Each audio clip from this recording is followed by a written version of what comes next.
Hello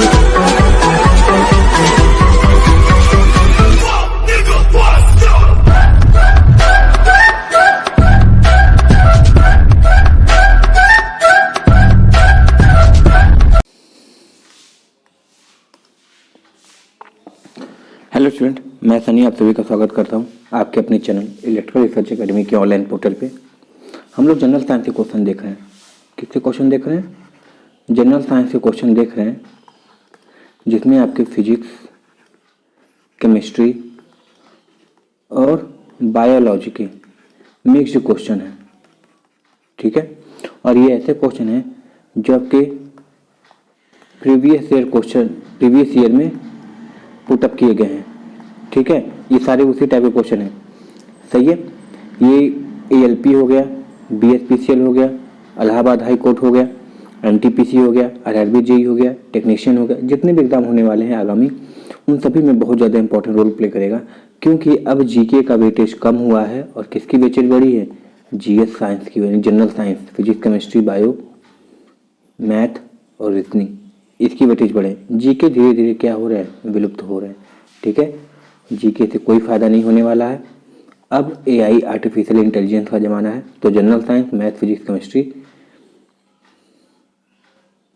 bio और mental ability के question आने चाहिए। ठीक है, समझ में आया? और थोड़ा करंट अफेयर से अवगत रहो कि अगल बगल क्या चल रहा है। ये सब चीज़ें अब ज़्यादा इंपॉर्टेंट हो गए हैं। ठीक है, अब बाबर कौन था, अकबर कौन था, इससे सब एग्जामिनर को कोई मतलब नहीं है। सही है, तो क्वेश्चन बहुत ज़्यादा इंपॉर्टेंट है। क्वेश्चन तभी अच्छे लेवल के। सेशन पसंद आएगा बाबू तो सेशन को लाइक से जरूर कर देना, और चैनल पे पहली बार होगा तो चैनल को सब्सक्राइब भी जरूर कर लेना। ठीक है, चलो पहला क्वेश्चन देखते हैं क्या पूछा है। पहला क्वेश्चन है कि हीमोफीलिया आनुवांशिक दोष है। हाँ देखो, सबसे पहला क्वेश्चन ये पूछता है कि हीमोफीलिया कैसा दोष है? तो जेनेटिक है। ठीक है, यानी पिताजी से बच्चे में, बच्चे में से उसके बच्चों में ये स्प्रेड हो सकता है। ठीक है, अच्छा इसमें होता क्या है कि अगर कहीं चोट लग गई और वहाँ से खून निकलने लगा, ठीक है, तो वो खून रुकता नहीं है। ठीक है, क्यों नहीं रुकता है? क्योंकि उसमें जो थक्का जमता है, देखते हो कि कुछ देर बाद क्या हो जाती है, हमारी थक्का जम जाती है ब्लड की, जो क्या करता है, खून को रोकने का काम करता है। वो थक्का नहीं जमता, यानी खून का थक्का नहीं जमता है। अच्छा, खून का थक्का न जमने का कारण एक और क्या है? तो सर विटामिन के की कमी से भी क्या होती है? खून का थक्का नहीं जमता। तो विटामिन के की प्रचुर मात्रा रहेगी तो हम चाहें तो इसको थोड़ा बहुत रोकथाम कर सकते हैं। सही है, तो हीमोफीलिया ही सही आंसर हो जाएगा। हीमोफीलिया एक आनुवंशिक दोष है जिसमें क्या होता है, रक्त का थक्का नहीं जमता है। तुम लोगों ने स्कूल में क्या किया होगा, इसके लिए तुम लोगों ने डोनेशन भी इकट्ठा किया होगा। ठीक है, हीमोफीलिया के लिए जो इससे पीड़ित हैं उनके इलाज के लिए तुम लोगों ने डोनेशन भी दिया होगा। बहुत सारे स्कूलों में किया गया, हम लोग खुद किए हुए हैं। सही है, तो इंपॉर्टेंट क्वेश्चन ध्यान रखना। अगला क्वेश्चन है कि रसोई गैस का मिश्रण क्या होता है? हमको पता है कि रसोई गैस यानी किसकी बात कर रहा है? LPG की। अच्छा, कभी कभी तो LPG का फुल फॉर्म ही पूछ लेगा। तो लिक्विड क्या होता है? Liquefied petroleum gas. ठीक है, लिक्विफाइड पेट्रोलियम गैस LPG का पूरा नाम है। सही है, इसको याद रखना। और LPG ही हमारी क्या होती है? सिलेंडर में भरी जाती है, जिसमें ब्यूटेन। अच्छा, ब्यूटेन का कभी कभी फॉर्मूला पूछेगा तो क्या बताओगे? C4H10।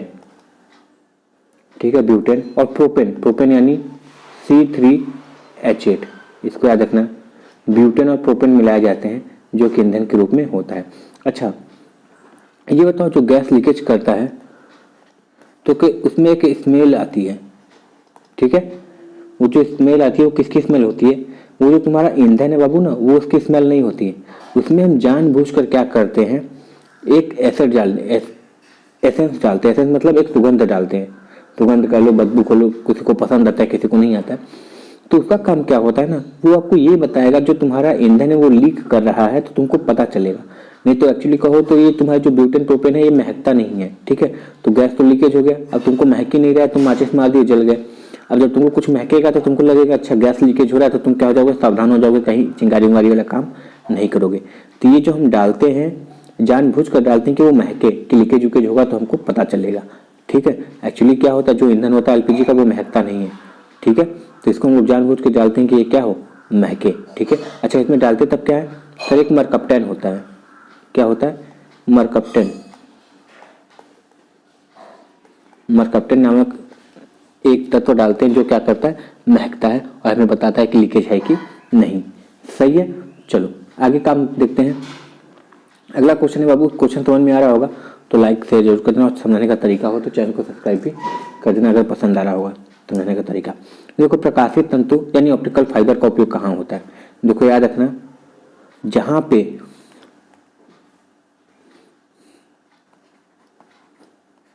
क्षय के बिना लॉस के तुमको सिग्नल ट्रांसमिट करना है, उसमें हम क्या करते हैं, ऑप्टिकल फाइबर का यूज़ करते हैं। इसमें तुम्हारी क्या होती है ना, देखो याद रखना, तुम्हारी क्या होता है, कम्युनिकेशन लाइन जो होती है उसमें जब तुम एक जगह से दूसरी जगह तुम क्या करते हो, अगर सिग्नल भेजते हो तो क्या होता है, उसमें लॉसेज होती हैं, अगल बगल जो आयन होते हैं, ठीक है, या फिर अलग तरह के भी वेव होते हैं जो क्या करते हैं, बाधा डालते हैं तुम्हारे कम्युनिकेशन लाइन में, जिससे क्या होती है, कभी कभी सुनाई नहीं देता है या फिर नॉइज़ की आवाज़ आती है। तो उससे बचने के लिए हम किसका प्रयोग करते हैं, ऑप्टिकल फाइबर। ये पूरी तरीके से क्या है, क्षय मुक्त है। सही है। और ऑप्टिकल फाइबर देखो, कभी कभी पूछेगा कि ऑप्टिकल फाइबर बहुत महंगी मिलती है, ठीक है, सब लोग अफोर्ड नहीं कर सकता। सही है, तो बहुत जो अच्छे कामों के लिए ही ऑप्टिकल फाइबर यूज़ करते हैं। अच्छा, किस सिद्धांत पे काम करता है, तो याद रखना, पूर्ण आंतरिक परिवर्तन पे काम करता है, परिवर्तन पे। समझते इसका मतलब, पूर्ण आंतरिक परिवर्तन, टोटल इंटरनल रिफ्लेक्शन पे काम करता है। ठीक है, टोटल इंटरनल रिफ्लेक्शन पे काम करता है। होता क्या है ना, देखो मान लो तुम्हारी ये क्या है, इंसिडेंट रे आई, ठीक है, ये नॉर्मल है ना, तुम्हारे इंसिडेंट रे आई, फिर क्या होती है, ये नीचे नहीं जाती है, ये 90 डिग्री पे नॉर्मल के ऐसे घूम जाती है। ठीक है, ये आई वाला है और ये कौन सी है, आर है, तो इसको बोलते हैं टोटल इंटरनल रिफ्लेक्शन। सही है, चलो तो ऑप्टिकल फाइबर संचार में यूज़ करते हैं। अगला क्वेश्चन देखो, अति चालकता तब प्राप्त होती है जब तत्व को क्या करते हैं, हाँ देखो सुपर कंडक्टर की बात कर रहा है।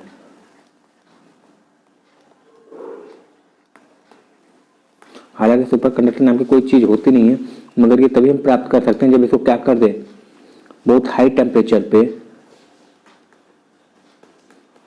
क्या कर दे, हीट कर दे, तो हमको प्राप्त हो सकता है क्या, सुपर कंडक्टर, अति चालकता जिसको बोलते हैं। ठीक है, समझ में आया, इस चीज को याद रखना है। सही है, चलो अगला क्वेश्चन देखते हैं।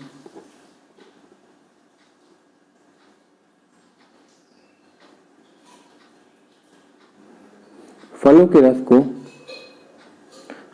रस के परीक्षण के लिए किस रसायन का प्रयोग किया जाता है, तो याद रखना सोडियम बेंजोनेट।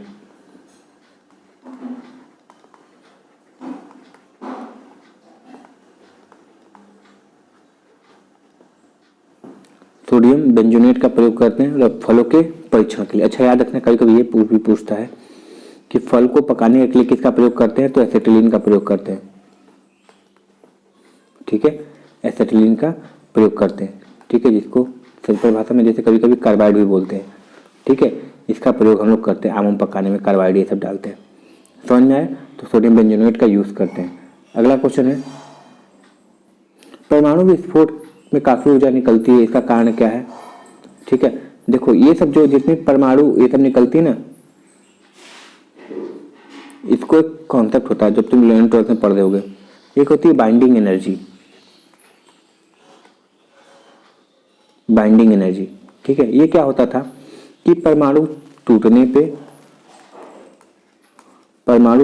पे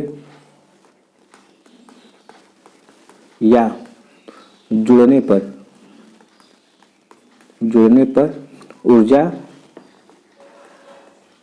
विसरित करती हैं। ठीक है, विसरित करती हैं, यानी न्यूट्रॉन जुड़ रहा है या अलग हो रहा है परमाणु में, इसके कारण क्या होती है, हमेशा एनर्जी इवॉल्व होती है, एनर्जी निकलती है। याद रखना, तोड़ने से अधिक जुड़ने पर एनर्जी निकलती है। ठीक है, तो इसमें क्या होता है, बोले ना बाइंडिंग मास एनर्जी। ठीक है, तो देखो द्रव्यमान का ऊर्जा में रूपांतरण लिखे ना, यानी जो बाइंडिंग मास एनर्जी होती है, इससे परमाणु टूटने पे या जुड़ने पे एनर्जी निकलती है। तो याद रखना है इसको, परमाणु विस्फोट में काफी ऊर्जा निकलती है जो कि द्रव्यमान का ऊर्जा के रूप में रूपांतरण के कारण होती है। अगला, बेकेलाइट किस प्रकार का प्लास्टिक है? याद रखना, बेकेलाइट। बेकेलाइट कहाँ देखे हो तुम? बेकेलाइट सर हम देखें जो स्विच बोर्ड में जो स्विच लगी होती है, जो फ्यूज लगी होती है, वो किसकी बनी होती है? बैकलाइट की लगी होती है। ठीक है, जो स्विच बोर्ड में जो स्विच लगी होती है, जो सॉकेट लगी होती है, वो बैकलाइट की होती है। समझ में आया? या फिर जो तुम्हारी बाइक की जो मडगार्ड होती है प्लास्टिक वाली, मडगार्ड देखे हो ना, आगे जो लगी होती है वो भी क्या होती है? बैकलाइट की ही बनी होती है। इससे खासियत होती है बैकलाइट की। ठीक है, उस पर हीट गर्म चीज कोई रखोगे, जैसे तेल उल छिड़क दिए तो उससे कोई प्रभाव नहीं पड़ेगा उस पर। ठीक है, मगर उसको तोड़ोगे तो क्या होगा? आसानी से टूट जाती है, इतनी हार्ड होती है। जैसे मडगार्ड तोड़ो या फिर ये जो तुम्हारे स्विच वाले हैं, ये टूटती बहुत अच्छे से। सही है, तो बैकलाइट किसका यूज है? थर्मोसेटिंग प्लास्टिक होती है। ठीक है, और एक होती है थर्मोप्लास्टिक। थर्मोप्लास्टिक क्या होती है? जैसे तुम्हारी ये सब नहीं है तुम्हारे पॉली बैग, ये सब जितने भी हैं, नायलॉन है, ये सब क्या है? थर्मोप्लास्टिक में आते हैं। और बैकलाइट को क्या बोलते हैं? थर्मोसेटिंग बोलते हैं। तो इसका याद रखना, बैकलाइट मेरी क्या है? थर्मोसेटिंग है। सही है, चलो अगला क्वेश्चन देखते हैं। जब वाष्प द्रव में घनीभूत होता है तो क्या होता है? ऑब्वियस सी बात है, जब वाष्प यानी जो वेपर है लिक्विड में कन्वर्ट होता है तो हीट निकलती है। हीट क्या होता है? इवॉल्व होता है। इवॉल्व मतलब निष्कासित होना। तो हीट क्या होती है मेरी? बाहर निकलती है। सही है, याद रखना हमेशा, क्योंकि जो वाष्प है वो ज़्यादा हीट के साथ है। जब उसको तुम टेम्परेचर दोगे, टेम्परेचर लो करोगे तो उसकी हीट हम बाहर निकालते हैं ना, तभी वो ठंडा हुआ है ना। कोई चीज़ है ठंडा कब हुआ? क्योंकि तब उसका जो हीट हुआ हम क्या कर दिए? कम कर दिए या फिर कहीं और उड़ा दिए, खत्म कर दिए। जैसे कोई चीज़ गर्म है, उसको जैसे चाहे वो ठंडा होती थी, इसका मतलब क्या है? वो जो अपनी हीट है वो क्या किया? वातावरण में निष्कासित किया, तभी वो ठंडा हुआ ना, टेम्परेचर गिराया अपना। तो यही कहानी होती है, जब वाष्प ठंडा होता है तो वो अपनी जो हीट होती है वो क्या होती है? वातावरण में निकाल के उष्मा के रूप में निष्कासन कर देती है। तो वही चीज़ तो लिखा है कि जब वाष्प द्रव में घनीभूत होती है तो अपने यह उष्मा क्या करती है? वातावरण में निष्कासन कर देती है। सही है, तो इसका सही आंसर यह उष्मा का निष्कासन कर देती है। ठीक है, चलो अगला क्वेश्चन देखते हैं। वसा, प्रोटीन, कार्बोहाइड्रेट एवं तेल में किसमें नाइट्रोजन पाया जाता है?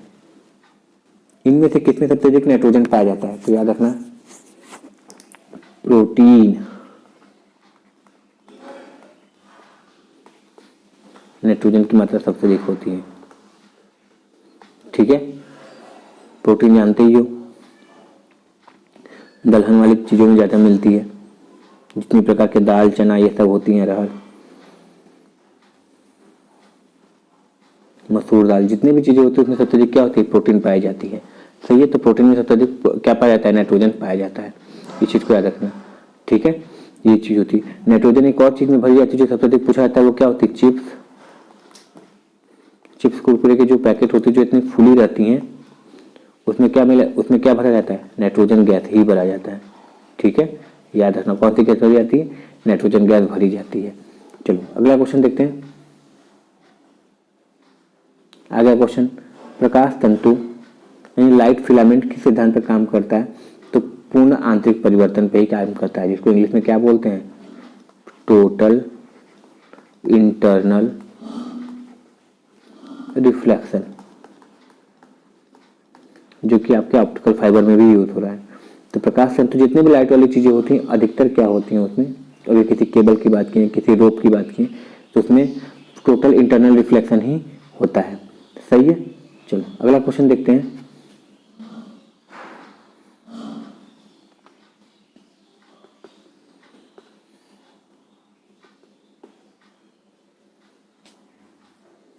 देखो, ये वातावरण में मरीचिकाएं मिराज दिखाई देने का कारण क्या है? मिराज समझते हो? कभी हाईवे पे जाओ दोपहर में तो तुमको लगेगा कि यार 1 किलोमीटर आगे वहां पे क्या है? पानी गिरा हुआ है क्या? ठीक है, जैसे लगता है कि वहां पे गीला है, पानी गिरा हुआ है, मगर जैसे ही वहां पास जाते तो वहां पे क्या होता है? कुछ नहीं मिलता है। इसी तरह तुम रेगिस्तान में जाओ, रेगिस्तान में तुमको लगेगा कुछ दूर पे वो पानी रखा हुआ है, मगर ऐसा कुछ नहीं होता है, वहां पे पानी नहीं, कुछ नहीं होता है। तो वहां पे तुमको क्या होता है? एक भ्रम पैदा होता है कि वहां पे कोई चीज गीला है या फिर पानी भरा हुआ है। ठीक है, तो इसको ही क्या बोलते हैं? मिराज बोलते हैं, मरीचिकाएं बोलते हैं।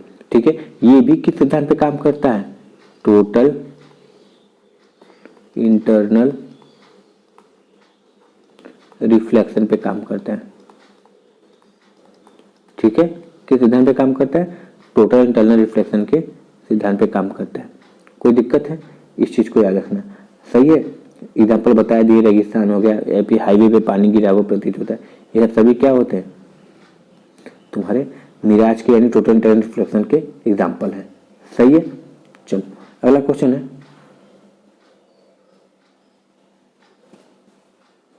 ये जो बहुत ज्यादा पूछा जाता है कि ऊर्जा संरक्षण से तुम क्या समझते हो?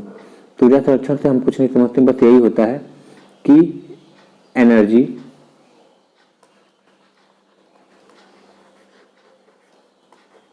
Neither be created nor be destroyed. ठीक है, यानी ऊर्जा ना तो बनाई जा सकती है ना ही तोड़ी जा सकती है, केवल एक रूप से दूसरे रूप में बदली जा सकती है। जैसे तुम बिजली बनाए, बिजली किसको दिए? बल्ब को दिए, तो बिजली ऊर्जा किसमें बदली? प्रकाश ऊर्जा में। प्रकाश जब जला तो क्या हुआ? कुछ हीट जनरेट हुआ, तो प्रकाश ऊर्जा किसमें बदली? हीट ऊर्जा में बदली। हीट क्या करेगा? अपनी एनर्जी को कहाँ ट्रांसफर करेगा? अगल बगल के जो वातावरण में जो कण मौजूद है उसमें उसको देगा, फिर वो कण क्या होंगे? वाइब्रेट होंगे, कंपन में आने लगेंगे, तो ऊर्जा उसको मिल गई। फिर वो कण क्या करेंगे? अपनी एनर्जी दूसरे कण को, वो तीसरे कण को ऐसे देते थे। यानी ऊर्जा कभी न बनी न खत्म होगी, केवल एक रूप से दूसरे रूप में बदलती रहती है। इसी को बोलते हैं कंजर्वेशन ऑफ एनर्जी। ठीक है, ऊर्जा संरक्षण का नियम। सही है, चलो अगला,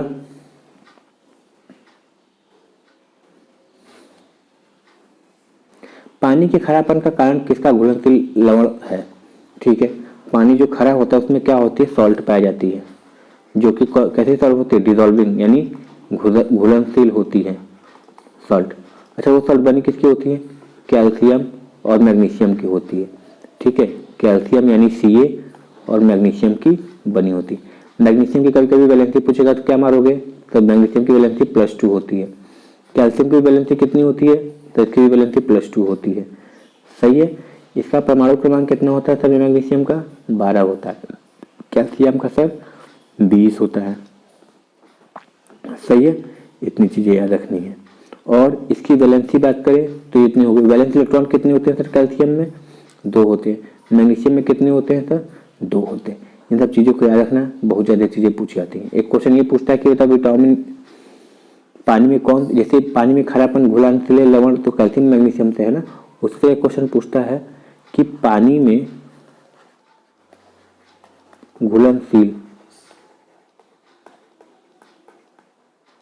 विटामिन कौन कौन सी है? तो विटामिन कौन कौन सी है सर? विटामिन बी और विटामिन सी। ठीक है, ये जो 2 विटामिन है ये पानी में घुलनशील है। इसके अलावा जो कोई भी विटामिन है वो पानी में घुलनशील नहीं है। सही है, इस चीज को याद रखना। चलो आगे देखते हैं, अगला कहानी क्या है कि एनेलिडा ग्रुप में मुख्यतः कौन कौन आते हैं? एनेलिडा समझते हो, जिसमें एक तरीके से कहें, सिंपल बात हम तो इसी तरह याद किए थे कि मुख्यतः क्या होती है उसमें, तुमको एक तरीके से कहें तो हड्डी नहीं मिलती है। हम इसी तरह याद किए थे, देखो ट्रिक से, कि 10 में से 8 में क्या होगी? तुमको हड्डी नहीं मिलेगी। एनेलिडा उसको बोलते हैं। ठीक है, और ये किसी चीज को शक करने की काबिलियत रखते हैं। शक करना मतलब किसी चीज को चूसने की काबिलियत रखते हैं। ठीक है, जैसे जोक हो गया, केचुआ हो गया, ये सब किसी चीज को सोखने की काबिलियत रखते हैं अपनी स्किन द्वारा। ठीक है, तो इसको क्या बोलते हैं? एनेलिडा ग्रुप में रखा जाता है। जैसे ऑर्थोपोडा होता है, ऑर्थोपोडा में क्या होती है? सारे कीड़े मकोड़े होते हैं। तो हम ऐसे याद किए थे, जिसपे तुम पैर रखो और कट से आवाज आए। ठीक है, तो हम उसको ऑर्थोपोडा में रखे थे। तो ऐसे याद रखने का तरीका रखे थे हम। ठीक है, तो जैसे कीड़े होते हैं, जैसे कि इस समय तुम देखोगे तो दीपावली में सभी कीड़े ऐसे निकल रहे हैं कि जैसे दब जाए तो कटे से आवाज आएगी। ठीक है, तो हम ऐसे याद किए तो उसको ऑर्थोपोडा कैटेगरी में रखा जाता है। ठीक है, एम्फीबियन क्या होते हैं? एम्फीबियन याद रखना, एम्फीबियन ग्रुप कैसे होते हैं? जो जल तथा थल दोनों में रह सकें। जैसे तुम्हारे मगरमच्छ, ठीक है, तुम्हारे बत्तख, तुम्हारे मेंढक। ठीक है, ये सभी जमीन और पानी सभी में रह सकते हैं। ठीक है।